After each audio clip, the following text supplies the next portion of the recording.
All right, this is Sunday submission number 9 for MMAnews.com. I'm Edward Carbajal.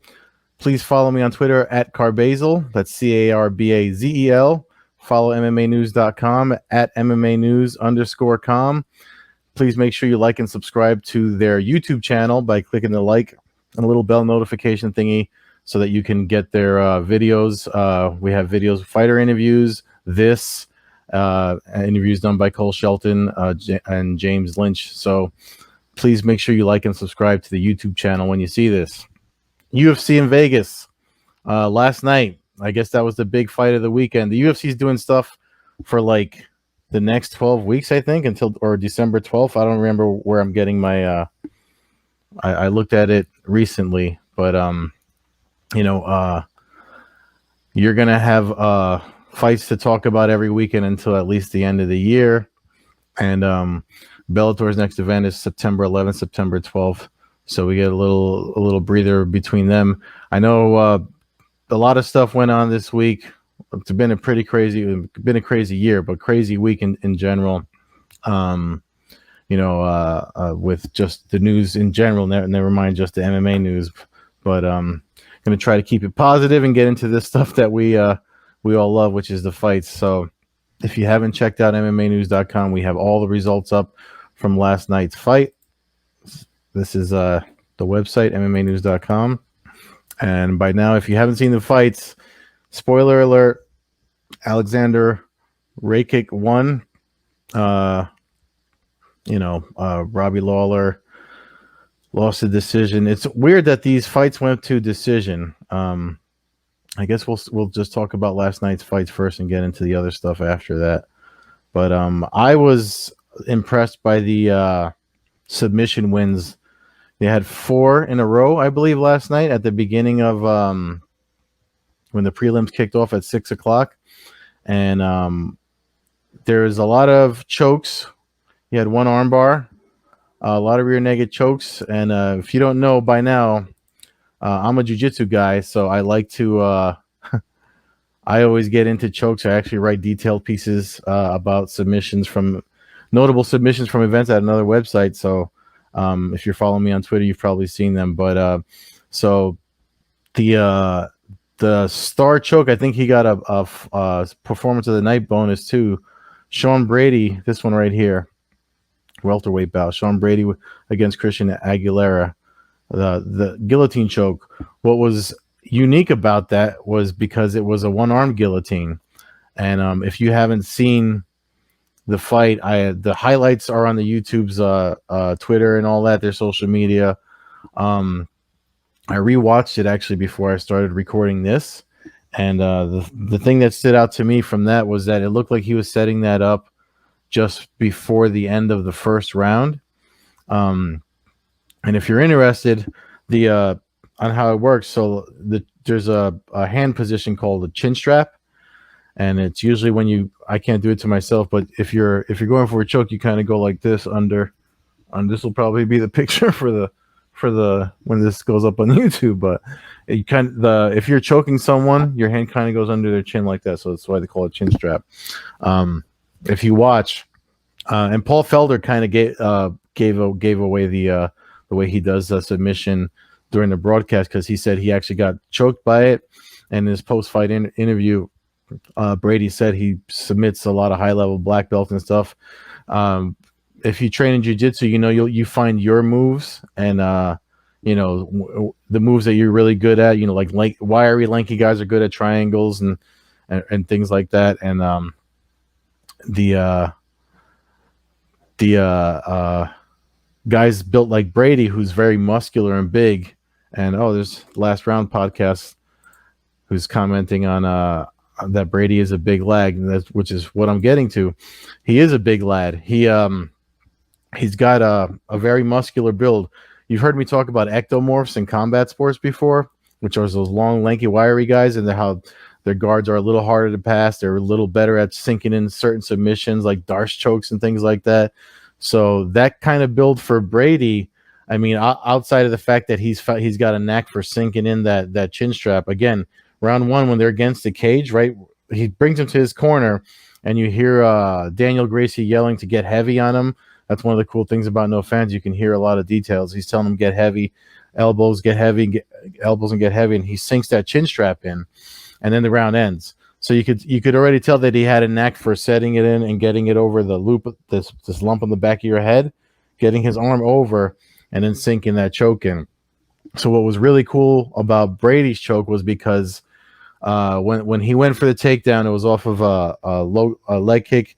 He timed it, got the takedown, went on top of him, and immediately started cinching in for the regular guillotine. So that already got his arm over the back of the head. And when Aguilera did the proper defense to it and flipped him over for the escape, he just followed him, which is somebody that likes that choke. I actually roll with a guy. Shout out to Mike Powers. I actually roll with a guy that's really good at doing a Darce choke that does the same thing. He follows you. He doesn't really let it go. So he never really let it go. And the thing about it is this is where the chin strap comes into play. If you watch, especially if you watch the replay where they slow it down, he cinches the arm. He's got the guy's head. So the guy's head is all the way in through his arm. So the bicep here is cutting off the carotid on one side, and the other side of his body is kind of cutting off his ladder, his rib cage is getting the other side of the neck for the choke. The other thing is, even if you don't get the carotids, a mounted guillotine kind of cranks your head into your chest. And if you hear my voice changing as I do that, it's because everything is getting folded. It makes it harder to breathe. On top of that, you're exerting yourself with a guy on top of you, and he's just sliding in. And then the squeeze that Felder was talking about during the broadcast, that squeeze on top of all of that just closes everything up. And you saw apparently the Brady squeeze, because he's such a big lad, is one of those things that added all that together, put Aguilera out and got him the submission win. So that was beautifully done. That's one of the reasons why I rewatched it this morning.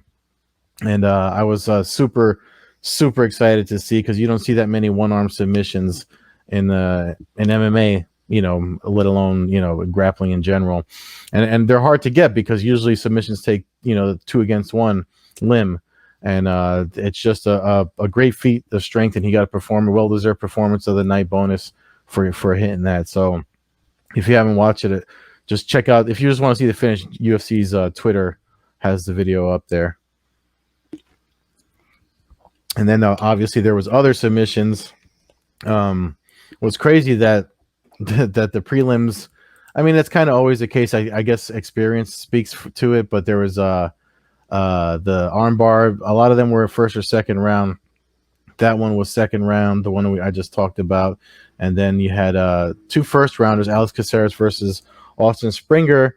The thing that stood out from that one, outside of how fast it happened, was that a lot of times you hear, if you in training jiu-jitsu, the position before submission, but the Casares sunk in, as soon as he secured his arm all the way around his opponent's neck, it was there, and he got the hooks in after. Usually the opposite happens first.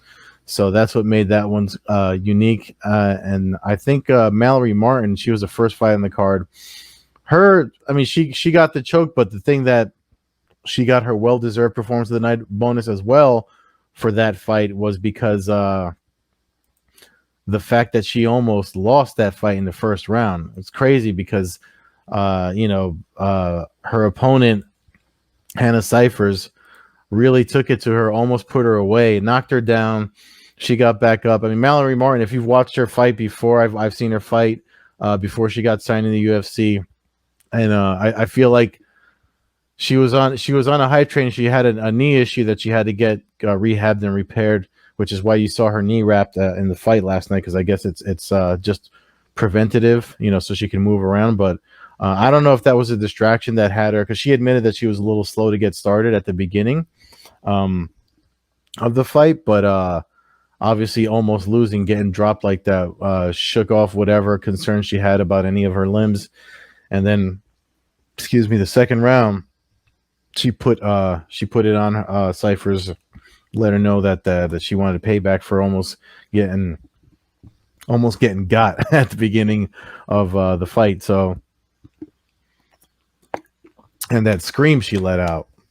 I mean, if you haven't seen it, I think it was in Invicta where when she was beating an opponent. Right? Was it Invicta or LFA? You know, the UFC sources so many of their newer fighters from a lot of the promotions that are on Fight Pass. Sometimes you can get them mixed up, but she beat it was a TKO an opponent. She just kept saying no one can save you, and you could hear it because the camera and the mic was so close. So she's definitely somebody that that's a one tough woman. Um, but that was the other performance of the night bonus and submission that stood out to me from the card. Again, it was 4 in a row. That Polyana Viana, that first round armbar that she got in Emily Whitmire, that happened so fast it nearly came out of nowhere. I felt bad for Whitmire, sorry, because she she's somebody I watched when she was on The Ultimate Fighter, but Polyana Viana she's that girl that made the news. They mentioned it on the broadcast too that she put somebody that tried to rob her in a triangle choke before the cops came in. I mean, she's definitely somebody that shouldn't be messed with either. So, and then if you watched I want to say the headliner of the prelims, Impa Kasangane. I want to make sure I don't mess up his name. He just got signed from Contender Series against Maki Putola, who I watched fight in VFC in a lot of places. I mean, I don't know if that made fight of the night. I don't know if that got a fight of the night bonus. I thought it should have because of the way they went after each other. It was just a crazy back and forth, landing bombs. Everybody, both guys were swinging for the fences, trying to put each other away. And then in between rounds, was super respectful. So not only was that funny to see, but it was cool to see, you know, being honorable and respectful to one another, you know, because it is MMA, mixed martial arts. And, you know, sometimes I think in the competitive sport aspect of martial arts, the respectful and, you know, side of it and discipline side of it kind of gets lost in translation. That's one of the things that ONE FC says they pride themselves on, is bringing up the competitive aspects of, you know, the martial artists that compete in their organization. So that's pretty cool. I mean, to see it when you see it, especially, I mean, it's sad when trash talking and all this attacking each other stuff gets overshadowed. It overshadows the respect that comes from martial arts. And I think that's probably why the sport of MMA has such a tough road getting accepted to the level. It took 26 years for MMA to get where it's at. And if you follow the history of it, you know, it's definitely one of those things that you're kind of like, you know, what are you going to do? It is fighting. And the thing about what I want to call, what's the word I'm looking for? Modified violence, it's still violence, you know what I mean? With all the rules and regs, it's still two dudes fighting, and not everybody can get over that. I'm just looking at the news, other news from that. We lost that Ion Kutaleba fight like day of because of COVID-19 positive tests. I know we've been wanting to see that for a while, but we didn't. Because you know, you got to play it safe whether they feel good or not. I mean, it's crazy times that we're in. UFC Apex is certainly paying off. You want to know what's funny about the UFC Apex? The one thing that stands out to me as I remember when they announced it, and Dana White was kind of talking about how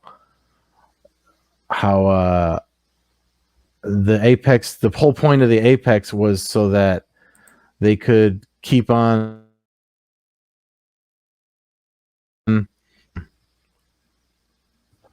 their own facility, their own space, so they could just put on, like, you know, not just Contender Series and Ultimate Fighter stuff, but have their own space so that they can feature events like Fight Pass events, stuff on Fight Pass and stuff like that. So I think the long game, this is just me, my opinion and guesswork and stuff like that. But I think the idea behind the UFC Apex is it's so far ahead of, like, they weren't thinking about COVID-19 when the Apex was built, and look at it, it's serving as their base of operations. There was a point, I actually wrote about it on MMAnews.com, that Bob Arum was hoping to be able to use the Apex for boxing events, but he's such a him and Dana White seem to be going at each other. They take so many jabs at each other to turn around and think that you can. I don't know.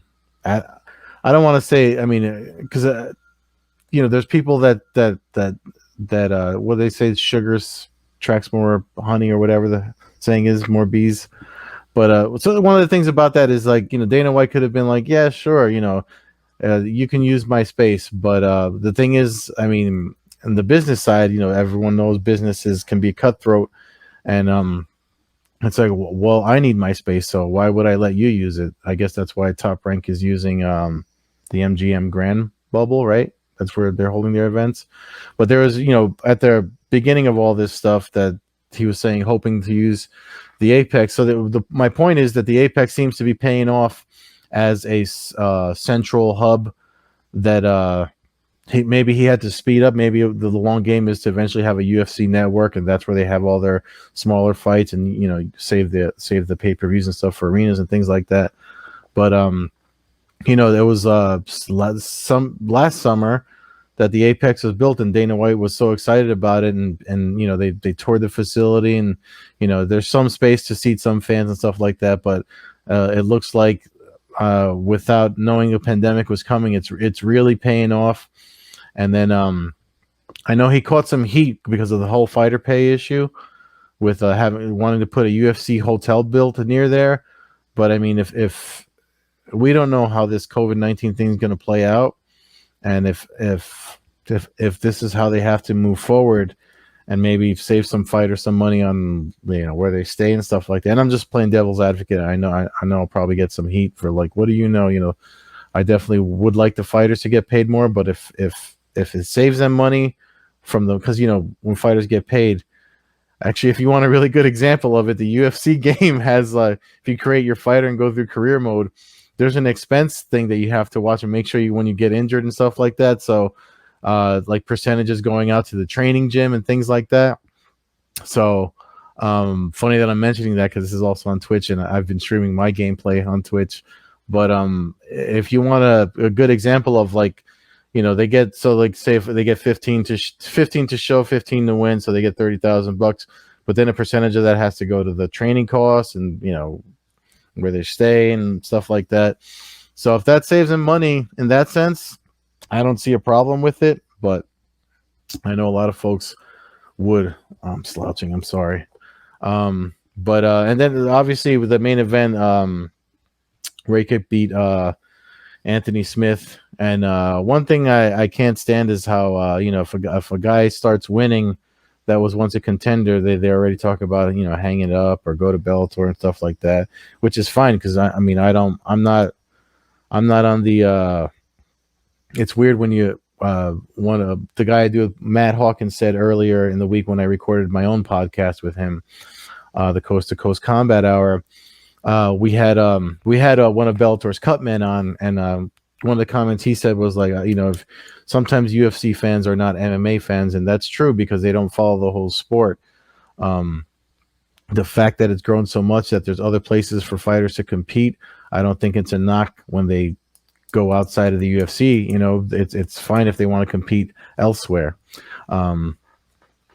So if that's was something that Anthony Smith wanted, which I don't think, it's a stupid thing to say, by the way. I saw someone say, I was quoting the comment that I saw where they're saying that Anthony Smith should go try to fight off in Bellator, but that's a stupid thing to say, because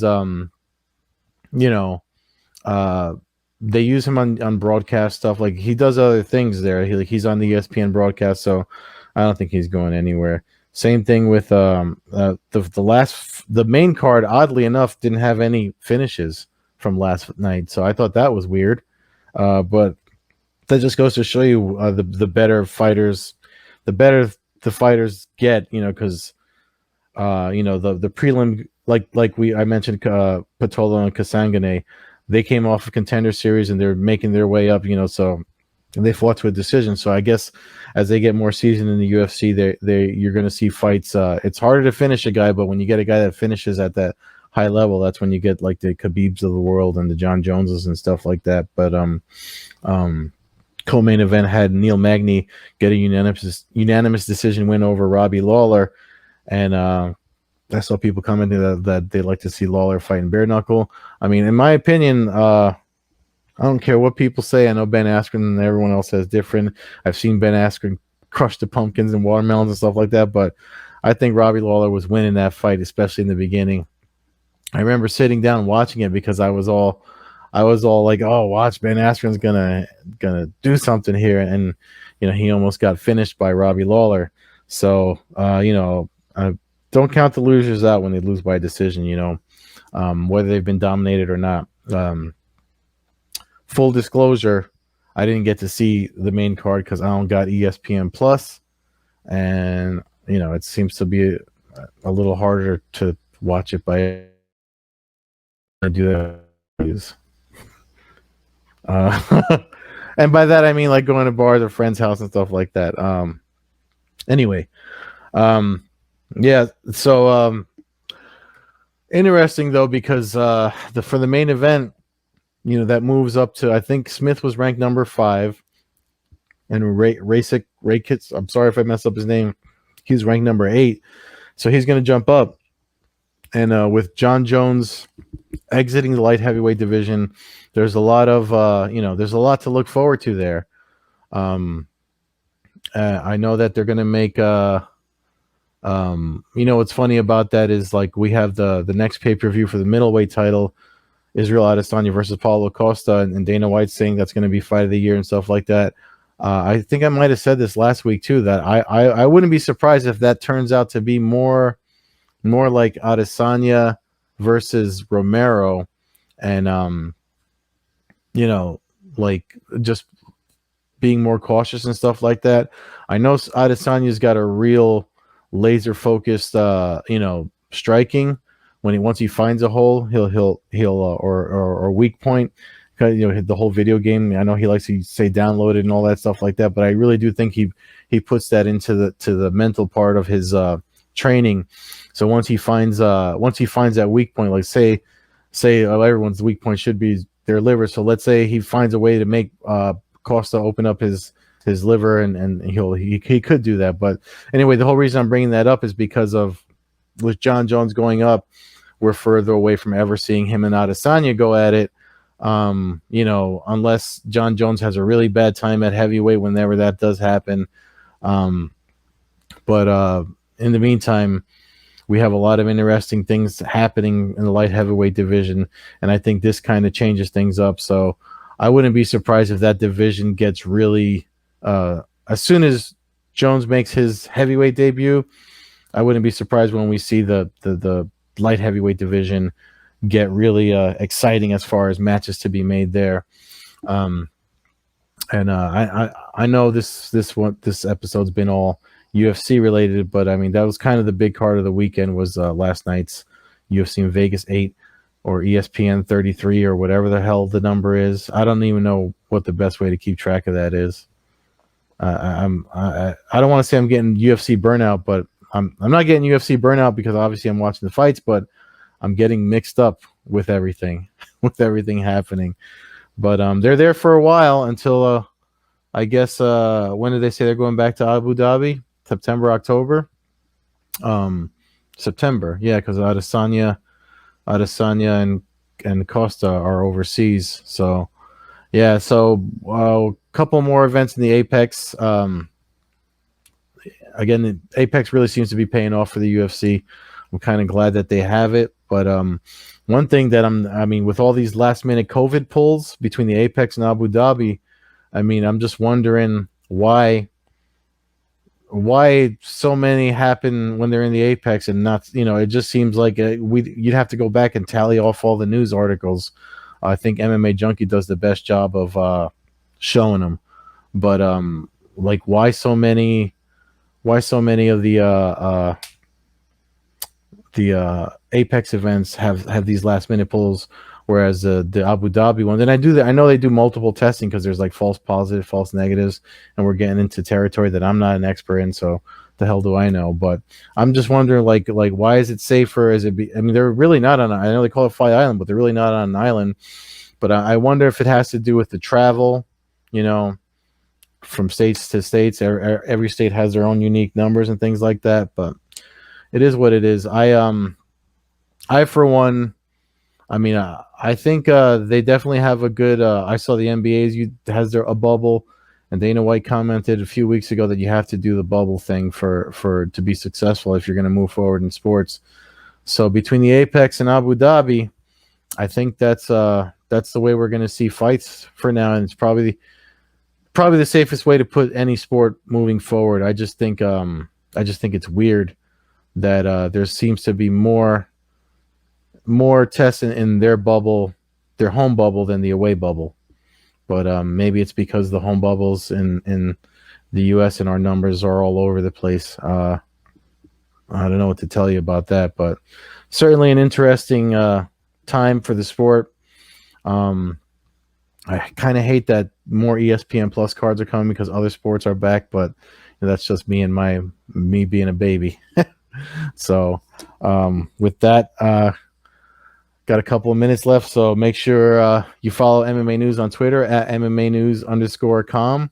Follow me on Twitter at Carbazel, Carbazel. And then again, please like and subscribe to the YouTube channel.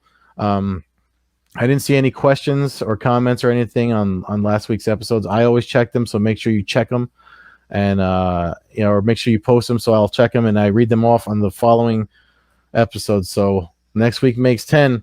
So help me build this thing here. So again, even if you want to bust my balls a little bit, I don't mind. I got a thick skin; it don't bother me at all. So I just like the interaction and stuff like that. So thank you so much for watching. Those that chimed in, thank you last round for making your comment on Sean Brady. That dude's going to be a problem. I mean, he's 13-0 now, so I'm actually looking forward to more from him. Another great fighter out of the Northeast. So that's it for me. Sunday submission, tapping out. I'll see you next week.